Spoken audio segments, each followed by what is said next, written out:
Olá, eu sou Guitardo e este é o primeiro episódio de Guitardo Books. E o livro que iremos analisar nessa estreia é Memórias de um Gigolô, de Marcus Rey, lançado originalmente em 1968.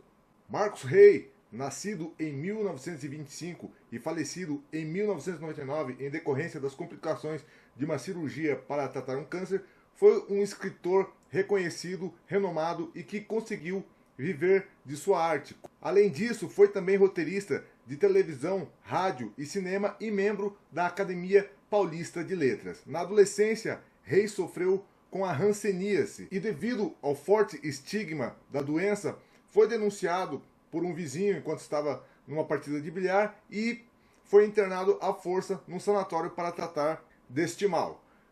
No final, acabou escapando e utilizou o pseudônimo de Marcus Rey também para driblar quem o procurava para tentar interná-lo novamente.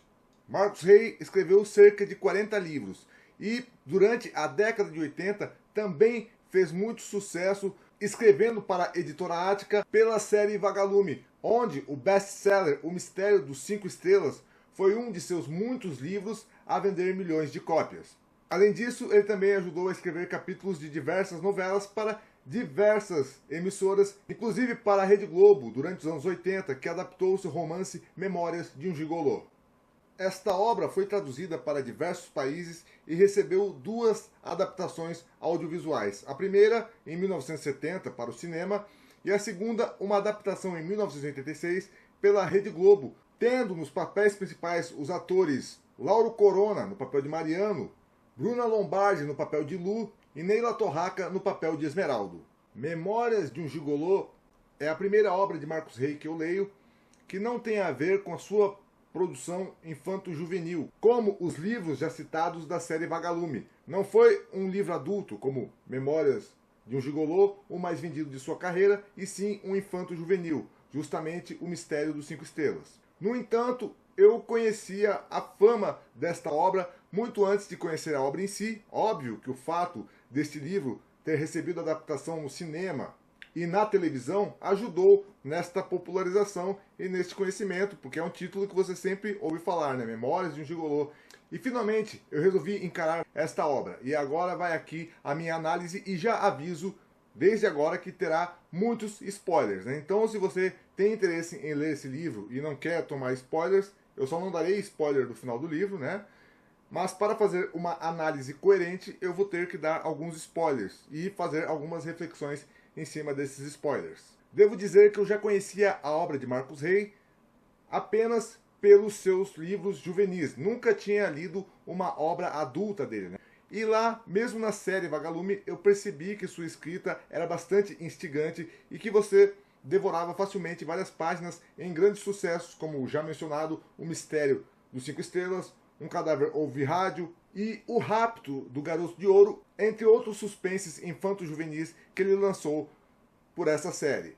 E pela primeira vez eu ia conhecer agora uma obra adulta dele que saísse desses temas. E tornou-se, de fato, inédito ver como ele é um escritor multifacetado na hora de criar um personagem e de mudar totalmente de perspectiva, já que este é o primeiro livro que eu leio dele que se passa em primeira pessoa. Logo no começo, antes do primeiro capítulo, temos um pequeno prólogo onde o autor menciona que ele conheceu o Mariano, que é o personagem que narra a história, que se passa em primeira pessoa, e que Mariano havia já lhe contado muitos lances para o autor de sua vida e que ele havia, o autor, falado para Mariano que se em 10 anos, passados 10 anos daquela conversa, o Mariano não tivesse publicado aquele livro, ele publicaria aquele livro e, consequentemente, venderia e ganharia dinheiro com a biografia do Mariano. Então, o livro já começa já com malandragem. E malandragem vai ser o tema principal que esse livro aborda. Não só esse, mas é o foco, né? Boa parte do livro tem como cenário a capital São Paulo, onde a maioria dos livros de Marcus Rey se passa, e também vai ter como pano de fundo alguns temas políticos, mas né, sem forçar uma reflexão política no leitor, até porque isso tornaria a história chata e desviaria do foco narrativo, que é falar sobre golpes, golpistas, né?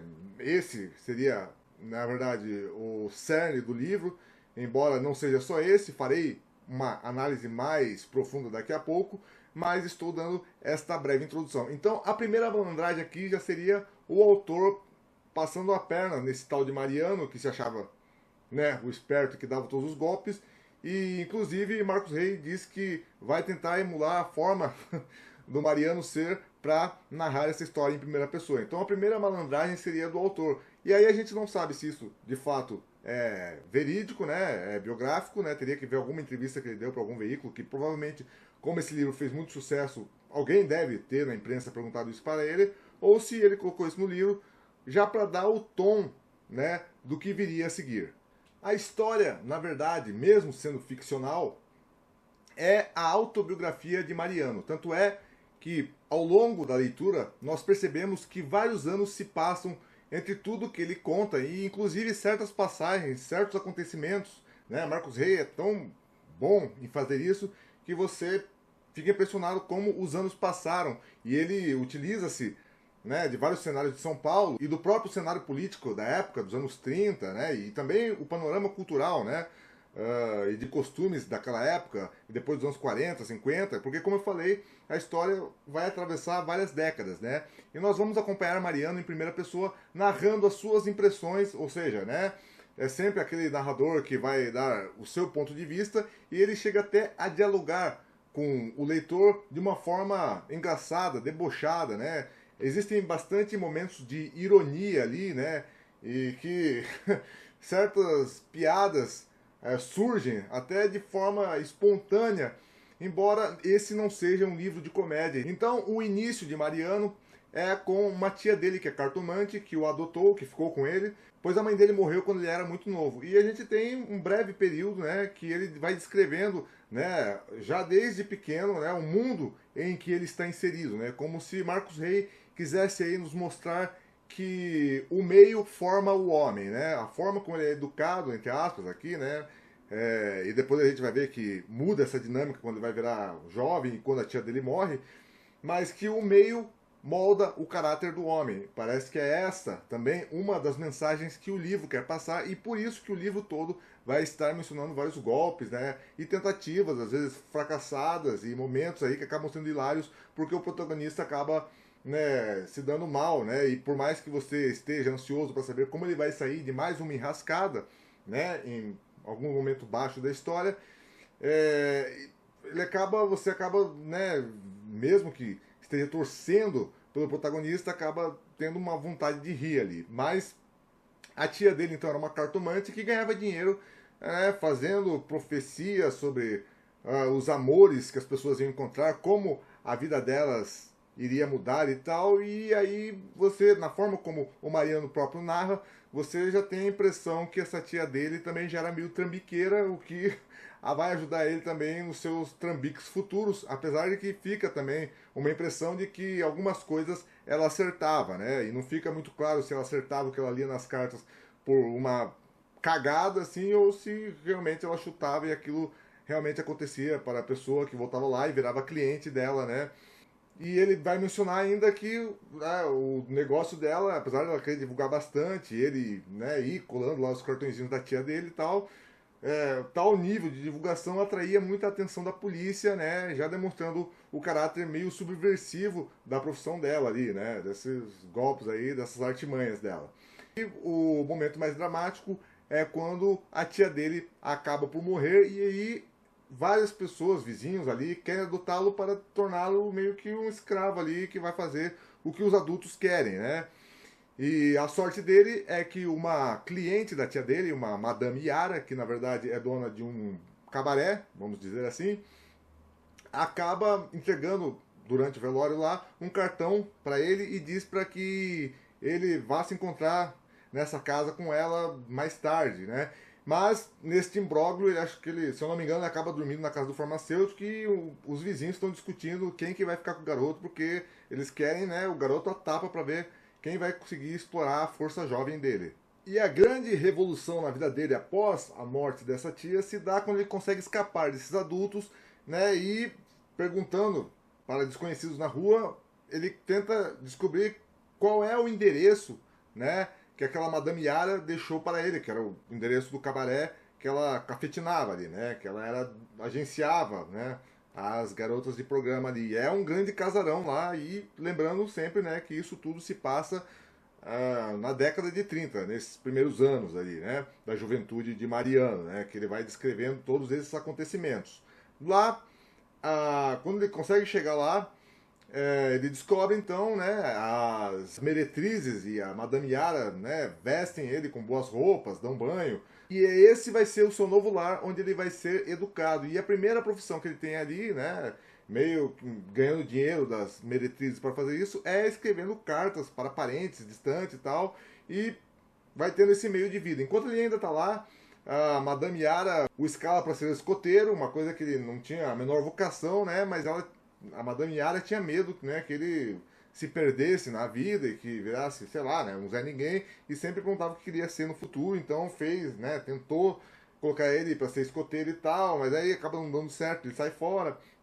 E a grande dinâmica, né, desses golpes aí vai começar a aparecer na vida do Mariano a partir do momento que ele se apaixona, né, e aí a gente pode ter vários questionamentos durante a leitura desse livro sobre isso e questionarmos a nós mesmos, né, que paixão que é essa, por questões que eu vou mencionar ali, né, e ele conhece e se apaixona por uma nova prostituta que vai entrar ali no cabaré da Madame Yara, que se chama Guadalupe, né? E às vezes ele a chama de Lupe, mas na maioria do tempo no livro vai chamar ela só de Lu.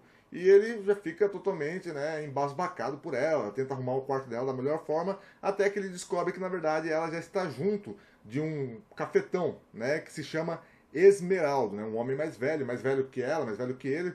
E a primeira dinâmica que a gente já começa também a ver como a personalidade dessa Lu, apesar de já, né, ser desse cafetão, ela estar tendo um relacionamento com esse cafetão, como é uma personalidade meio, digamos assim, que não se dá muito para confiar nessa pessoa, mas você começa a perceber logo por essa cena aí do carteado que eu vou mencionar, que essa Lu tem aí uma personalidade bem, né, de se desconfiar, digamos assim, né? Porque ele está num carteado com esse Esmeraldo, não consegue vencer, porque ele mesmo descreve lá no livro que esse Esmeraldo vence todo mundo nas cartas, leva o dinheiro lá do programa das garotas, né, que ficaram o dia inteiro fazendo programa e elas nem se ligam, falam, a Esmeralda é muito bom, não sei o que lá, e ele fica fulo com essa reação até das garotas da casa e tal, né? E vendo que ele vai perder, a Lu passa uma carta escondida que coloca um coringa a mais, não sei, uma carta a mais lá, e faz ele vencer a partida, né? E quando ele descobre o Esmeraldo, que foi ela que fez isso, mete-lhe um tabefe na cara, aí tem que ser separado pela dona do cabaré, né, que não quer mais vê-lo ali na casa, né? Porém, né, o fim desse ciclo aí vai se dar quando começa a ter denúncias da polícia, eles querem fechar o cabaré e a Madame Yara, junto com as meninas, vai ser obrigada a ir para um outro local, né, mudar o seu cabaré para outro ponto e tal. E nesse momento aí se dá uma virada, onde o Mariano acaba trancando o Esmeraldo dentro do banheiro do cabaré ali, e ele acaba sendo pego pela polícia, enquanto ele acaba levando a Lu para um quarto lá, para né, um lugar pequeno ali, e ficam eles dois ali. E aí que de fato vão começar os grandes golpes do Mariano, que eu vou tentar resumir para não ficar mais extenso do que esse vídeo já está ficando, né? E também os golpes da Lu, que ela aplica em conjunto com ele. Durante todo o livro, nessa narrativa em primeira pessoa, Mariano dá a entender que ele é muito apaixonado pela Lu. A questão é que, como ele não sabe fazer outra coisa da vida, também não se interessa, né, em ter uma formação acadêmica, ele mesmo fala que não tinha interesse em fazer faculdade, algo assim, ele acaba de viver de golpes com ela. Como ela já era uma garota de programa e ele já estava no meio do meretrício, eles acabam formando uma parceria na qual ele acaba a usando para ganhar dinheiro, né? Ou seja, ela sai com outros homens, né? E a princípio ele até vai manipulando, né, a forma dela agir para que ela tenha mais sucesso em suas empreitadas nesses golpes. E a partir desse momento que ela está saindo com esses caras, eles ganham bastante dinheiro, conseguem ter uma vida próspera. E essa vai ser a dinâmica que vai se dar durante todo o livro, com a participação também do Esmeraldo, sempre indo e voltando, sempre abandonando ela, né? Abandonando o Esmeraldo e ficando com o Mariano, ou abandonando o Mariano e ficando com o Esmeraldo, né? E essa é a dinâmica desses golpes, né? Eles como eu falei, na maior parte do livro vão dando golpe em gente grande. Inclusive surge até a proposta 2 vezes, né, de casamento para ela. Eu já falei que ia ter spoiler. Uma delas, lá perto do final do livro, dá certo, né? E realmente eles conseguem desfrutar uma vida de ricaço perto desse final. Só que o fim da história em si eu não vou falar, porque isso estraga toda a experiência, né? E numa primeira tentativa dá errado, que, né, são sempre senhores mais velhos, esses, né, endinheirados, que propõem casamento para ela ali, né? Os ricaços ali. E numa primeira, o senhor ali acaba falecendo e não dá certo o casamento. Na segunda, ela de fato casa, né? E mantendo essa fachada de casamento ali, né? Enganando o trouxa ali, enquanto o Mariano vai aproveitando os benesses, né? Tendo uma vida boa, comendo camarão, se hospedando em hotel caro, né? E comendo em restaurante ainda mais caro, né? E essa vida aí, né? De Marajá que eles vão tendo, né? E começa assim, né? Até que nesse começo da história, um belo dia, o Esmeraldo, né, que havia sido trancado pelo Mariano, acaba descobrindo ele ali e quase acaba, né, dando uma briga, só que a Lu chega em cima da hora e aí o Esmeraldo fala que tem uma proposta nova para ela, que vai levar ela para ser cantora, que vai tirar ela dessa vida e tal. E apesar de, né, novamente eles enganarem esse Esmeraldo e trancá-la no banheiro, dá para perceber que ela fica meio mexida com aquela proposta do Esmeraldo, né? Até que um belo dia o Mariano volta para casa e ela não está mais lá. E essa vai ser a primeira entre 2 ou 3 ou 4 vezes, não sei, acho que a gente perde as contas no livro, né? Que ela vai abandonar o Mariano para ficar com o Esmeraldo e vai passar aí uma temporada, uns anos sempre com esse Esmeraldo. E no decorrer que isso acontece, se passam vários meses, vários dias, vários anos e quando você vê, já passaram várias décadas em tudo que ele está contando que ele passou, né? Um belo dia, o Mariano volta para casa e ela deixa uma carta. Meu querido, te abandonei, fui com o Esmeraldo, tchau. E é isso que ela deixa aí para ele, né, de recompensa. Ele mesmo também acaba, né, se virando um garoto de programa aí para atender umas senhoras carentes, né, umas professoras, né, enfim, ele vai descrevendo ali. E ali, quando ele faz isso, ele também consegue arrecadar um dinheiro, né, não tanto quanto ela, né, porque ela é descrita sempre como uma mulher belíssima, altamente atraente, né, e a gente sabe como funciona, né, na vida real e como devia funcionar naquela época, esse mercado para homens e mulheres, né? Há muito mais procura de homens, né, hoje em dia, e naquela época também, por garotas de programa, do que o contrário, né? Até porque para a mulher é muito mais fácil conseguir um homem do que o contrário. E aí se passa o tempo, né? Aí o Mariano vai decaindo, vai sendo obrigado a fazer uns bicos que ele não gosta e acaba virando o garçom de um bar lá, de um cabaré chamado Império, se eu não me engano. E de repente ele se toca de uma coisa estranha. Começa a se apresentar lá no cabaré lá, onde ele está servindo as bebidas lá, uma tal de bailarina mascarada, mas ele reconhece, né? Alguma coisa, ele fala, mas não é. Ele percebe que não é estranho, né? E tem um dia, a primeira vez que ela se apresenta lá, ela nota ele ali, né? E aí, depois de passar vários dias e ela começar a ignorar ele, depois de perceber que era ele, né, que ela havia abandonado e que estava ali, e ele sobe no palco, né, e faz como se fosse fazer um número com ela e acaba falando lá com ela e tal. Aí ela fala, nossa, como você tá, né, magro, como você tá fudido, né? Porque o cara passou na miséria, né? E vários momentos desse livro ele vai dormir em banco de praça, né, na frente da igreja, na rua mesmo, né?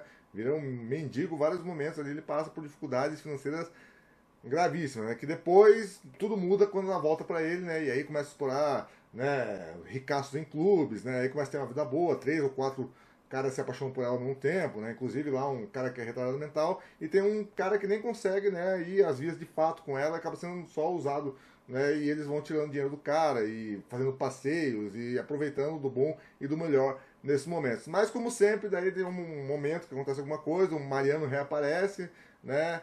E aí o cara de novo cai nessa espiral de merda, né? E vai lá fazendo um monte de coisa. E alguns momentos são até engraçados, né? Porque ele tem que arrumar uns bicos bem escrotos, né? E aí ele acaba até virando ajudante cego, mas aí eles colocam um pano de fundo histórico lá dos integralistas, né? Enfrentando uma cavalaria da polícia do governo ali, e ali tá tendo tiroteio, bomba e tudo, e aí o cara simplesmente sai correndo e abandona lá o velhinho. E ao voltar, né, pra esse emprego no dia seguinte, o cego fala, pô, você é um covarde, né? Encontra lá o velho meio estrupiado e tal, né? Porque tava tendo todo esse clima, né, de confronto na cidade, né? Então, existem esses momentos que são bem engraçados, né? E inclusive ele vai parar até no Exército da Salvação, vai fazer né, umas missões meio religiosas para salvar as pessoas, as almas perdidas, né?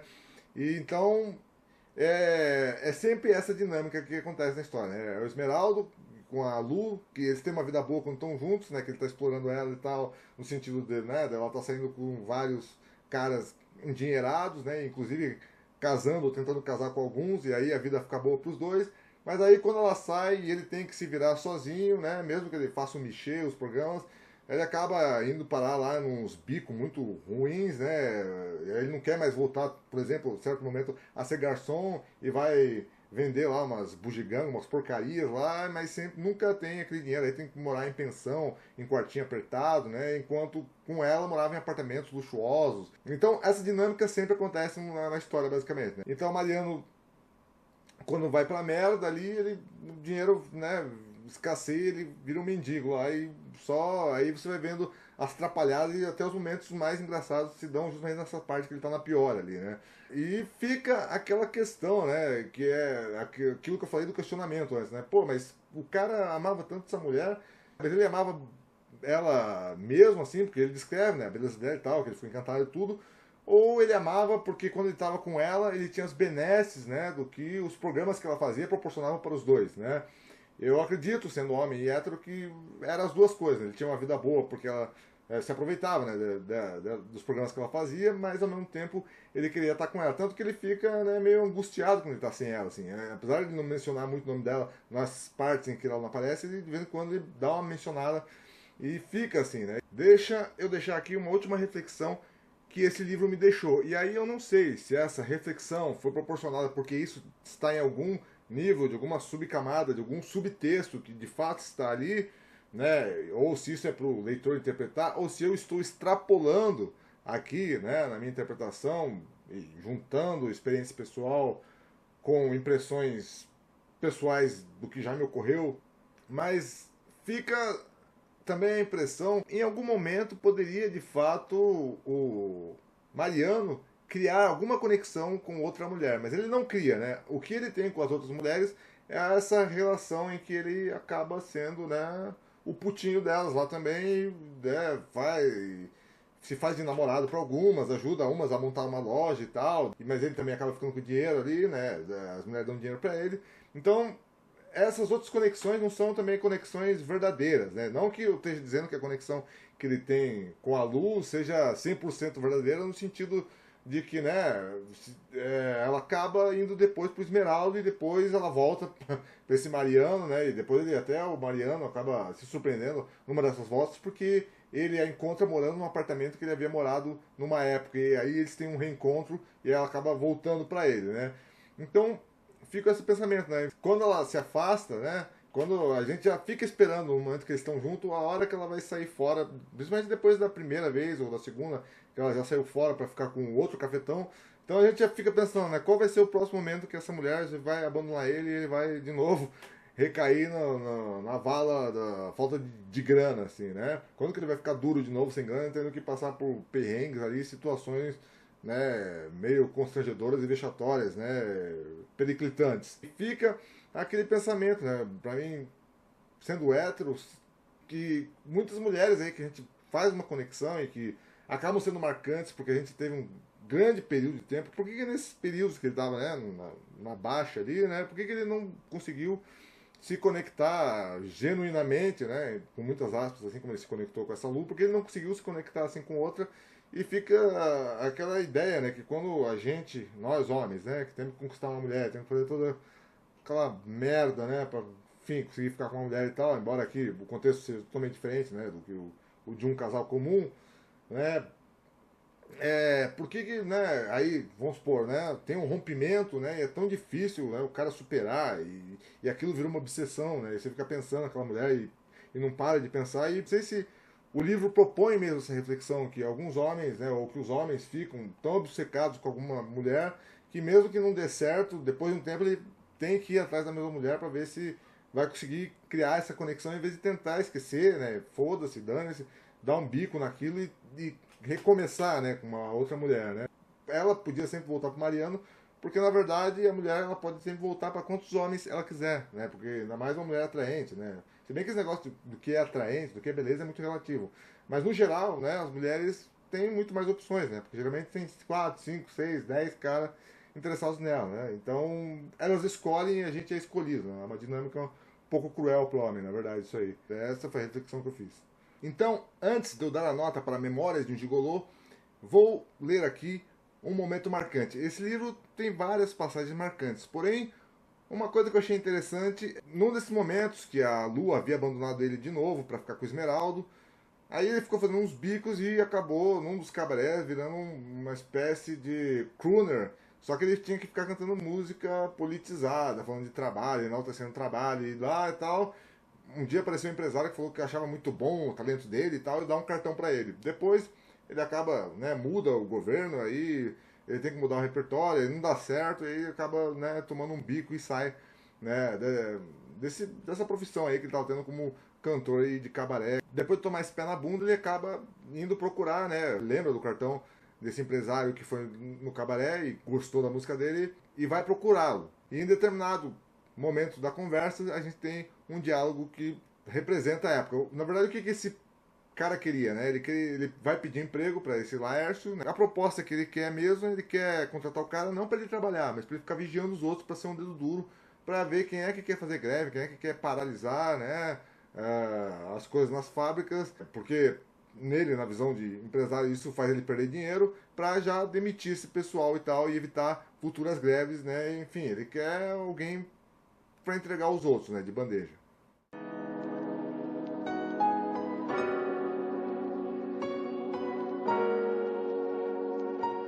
Então, o seu Laércio pergunta para o Mariano: sabe por que você está aqui com o presidente tomando água gelada? Deixe, eu respondo. Porque você me inspira confiança. Sei que é honesto, já o conheço, mas não posso conhecer os 1000 homens que estão lá dentro, compreende? Compreendo. Estupendo. O que era estupendo? Não são registrados? Certamente, mas o que uma ficha profissional pode explicar? Quer que seja claro? Eu quis. Entre esses homens, há muitos que não merecem estar sob esse teto. Fazem greves, defendem doutrinas antidemocráticas, envenenam o ambiente, espalham impressos subversivos, trabalham lentamente para limitar meus lucros e fazem um mundo de exigências. Entendeu? Entendi. São os vermelhos. Ah!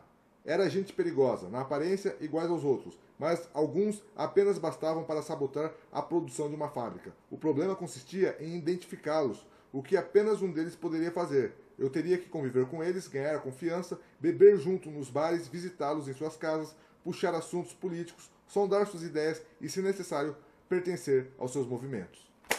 Então, é brilhante porque aqui, não sei se Marcos Rey quis fazer algum tipo de crítica, mas mostra como muitos patrões naquela época enxergavam aqueles que tinham um viés mais de esquerda e que lutavam por melhores direitos. E que nota eu dou para Memórias de um Gigolô, de Marcos Rey, lançado em 1968? Dou a minha nota 7,5. Agora vou explicar o porquê. Elogiei bastante a obra, falei como realmente a escrita do Marcos Rey é fluida e como a leitura, de fato, eu li em poucos dias, né? No entanto, eu confesso, não é nem de longe o melhor livro que eu li na vida. Embora não seja ruim, embora tenha me proporcionado algumas risadas em certos momentos, né? Mas o que realmente para mim me deu uma brochada nessa leitura foi o final, né? Que já vi um outro youtuber falando, dizendo que é um final surpreendente, maravilhoso. Eu achei o final bastante amargo, embora seja um final realista, né? Apesar desse livro ter várias cenas que são exageradas, você pensa, não, isso aqui não pode, né? Como é que...